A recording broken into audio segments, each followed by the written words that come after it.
اعوذ باللہ من الشیطان الرجیم بسم اللہ الرحمن الرحیم یا ایہا الذین آمنوا لا تقربوا الصلاة وانتم سکارى حتی تعلموا ما تقولون ولا جنبا الا عابری سبیل حتی تغتسلوا وَإِن كُنتُم مَّرْضَىٰ أَوْ عَلَىٰ سَفَرٍ أَوْ جَاءَ أَحَدٌ مِّنكُم مِّنَ الْغَائِطِ أَوْ لَامَسْتُمُ النِّسَاءَ فَلَمْ تَجِدُوا مَاءً فَتَيَمَّمُوا صَعِيدًا طَيِّبًا فَامْسَحُوا بِوُجُوهِكُمْ وَأَيْدِيكُمْ إِنَّ اللَّهَ كَانَ عَفُوًّا غَفُورًا۔ صدق اللہ العظیم۔ ترجمہ سماعت فرمائیے۔ اے ایمان والو، نشے کی حالت میں نماز کے قریب نہ جاؤ حتیٰ کہ تم یہ جان لو کہ تم کیا کہہ رہے ہو، نہ ہی جنابت کی حالت میں مگر یہ کہ تم مسافر ہو حتیٰ کہ تم غسل کر لو۔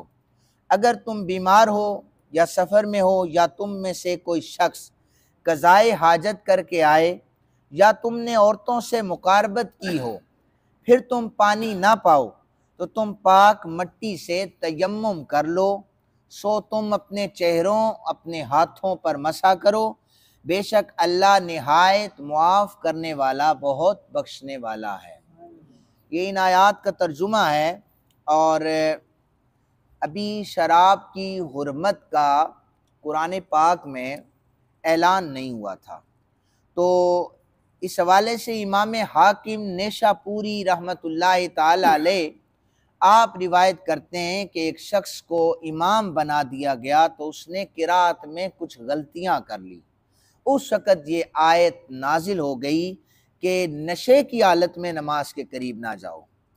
لیکن حضرت عمر بن خطاب رضی اللہ تعالیٰ عنہ یہ رسول کائنات صلی اللہ علیہ وآلہ وسلم کے ایسے جلیل القدر صحابی ہیں کہ جب انہوں نے کوئی چیز محسوس کی کہ ایسا ہو جانا چاہیے تو اللہ نے حضرت عمر بن خطاب کی منشا کے مطابق قرآن پاک کا نزول فرما دیا، پردے کی آیات، کہ اسی طرح بغیر دستک دیے لوگ حرم رسول پاک صلی اللہ علیہ وسلم میں داخل ہو جایا کرتے تھے۔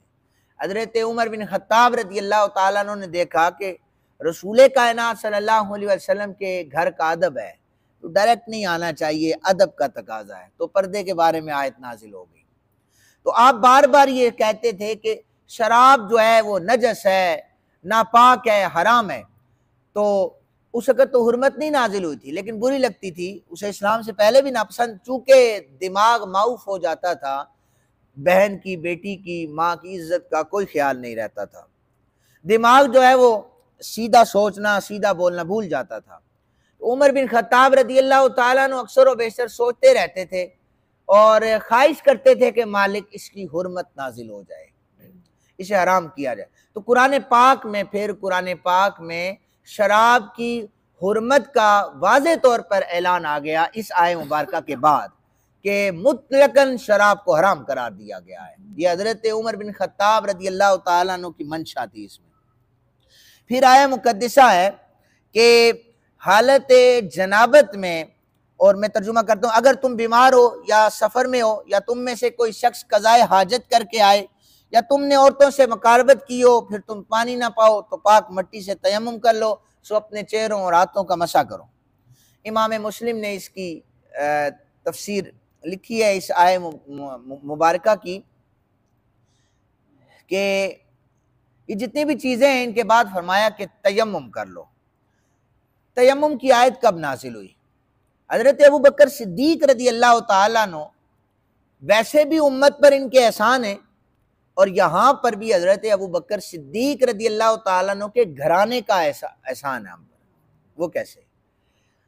اما عائشہ صدیقہ رضی اللہ تعالیٰ عنہ سفر میں رسول کائنات صلی اللہ علیہ وسلم کے ساتھ تھی، قضائے حاجت کے لیے آپ اتری، آپ کا ہار گم ہو گیا، سیدہ عائشہ صدیقہ رضی اللہ تعالیٰ عنہ کا۔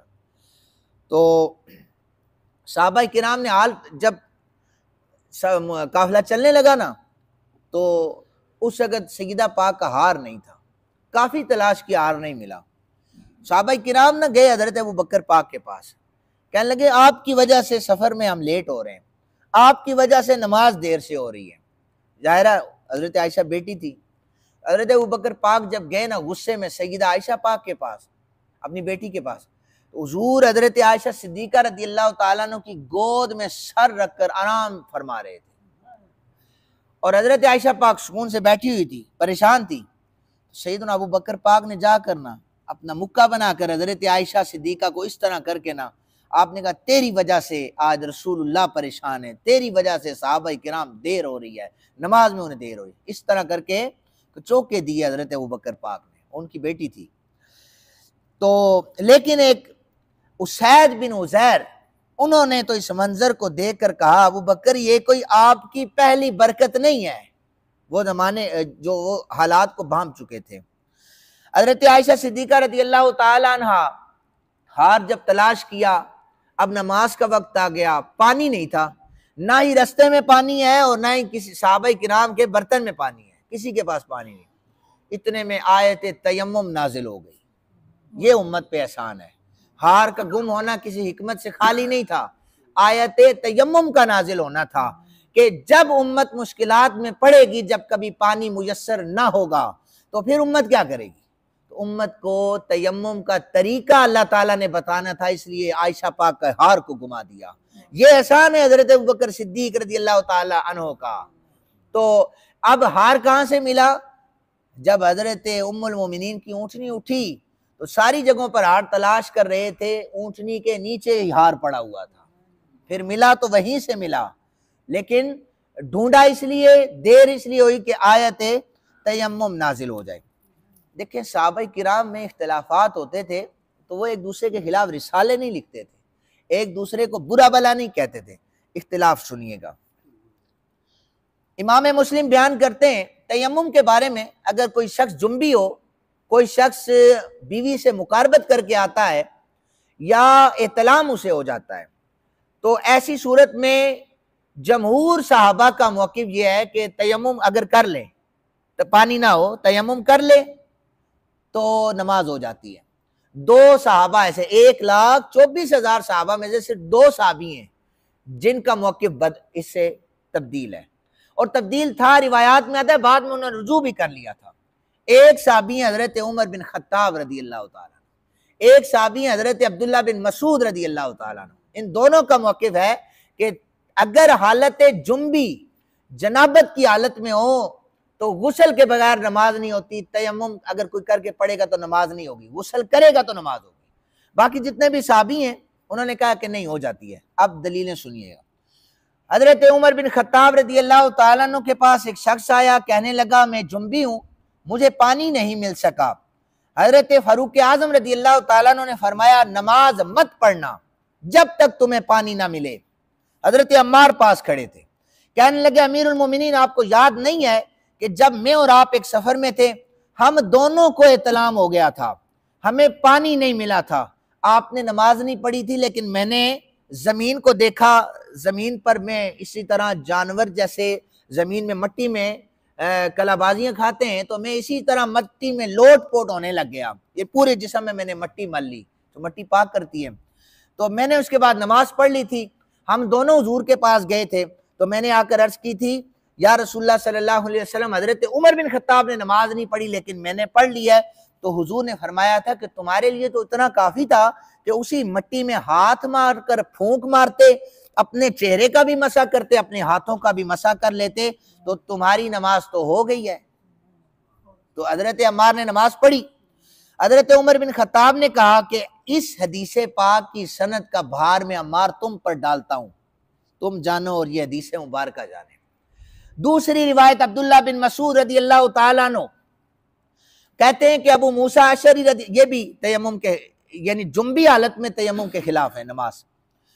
کہتے ہیں ابو موسیٰ اشعری رضی اللہ تعالیٰ عنہما کے پاس بیٹھا ہوا تھا، حضرت ابو موسیٰ نے حضرت عبداللہ بن مسعود سے مخاطب ہو کر فرمایا اگر کسی شخص پر غسل فرض ہو اور اس کو 1 ماہ تک پانی نہ ملے، 1 مہینے تک، تو وہ کس طرح نماز پڑھے گا؟